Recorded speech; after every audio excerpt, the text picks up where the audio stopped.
সবাই যে দেখছো আমাদের গতকাল রাত থেকে বৃষ্টি হওয়ার পরে এই অবস্থা। এটা আমার একটা বৌদি, এইখানে আগে আমরা ভাড়া থাকতাম, ঘরে এই অবস্থা জল আদ্রা করে। তাই একটু গেছিলাম দেখতে। আর আমাদের এখানে বৃষ্টি হলে এরকম জল উঠে পুরো ডুবে যায়। আমাদের ঘরে কোনো উঠিনি, কিন্তু বাইরে এদিক ওদিক পুরো কত করে তো দেখলেনি, জল দেখতে পাবে একটু পরেই। তো এই যে জিজ্ঞাসা করছিলাম যে কেমন কী আছো। এই যে আমিও গেছি, সেটাই দেখাচ্ছিলাম একটু। এই যে আমি, এই যে আমার বৌদি। এতে সারাদিন বৃষ্টি হয়েছে, যাইনি, কাজকর্ম করছিলাম, স্কুল পাঠশালা কোথাও যেতে পারিনি। কালকে যেতে পারবো কি না জানি না, শনিবার। আমার বৌদি এইখানটায় তোমার কতটাই দেখি, মুখ থেকে কিছু বার করো না। ছেলেটা মেরে দাও, এক হাঁটু ডুব দাও দেখি।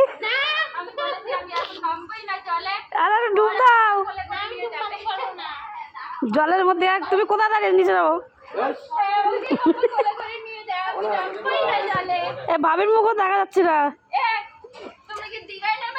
হ্যাঁ ছাড়বো, কিন্তু দেখতে পাবে। ডিজে তো ঘরে আছে, এইখানে নেই।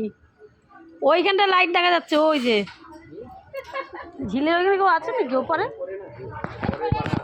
আমাদের বাড়ির মধ্যেখানে দাঁড়িয়ে আছি আমি, রাস্তার মধ্যেখানে। আর যেও না, ধরে নিয়ে যাবে কেউ, আর যেও না।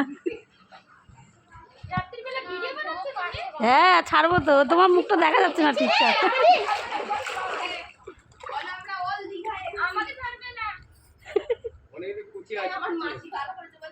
তোমার মুখটা দেখা যাচ্ছে না।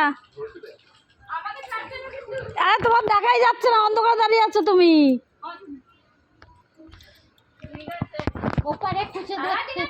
এই যে আমাদের ঘর, এখনো জল উঠেনি, একটুকুনি বাকি আছে আর কি, গলিতে যেতে, তাই তো অল্প একটু গেছে।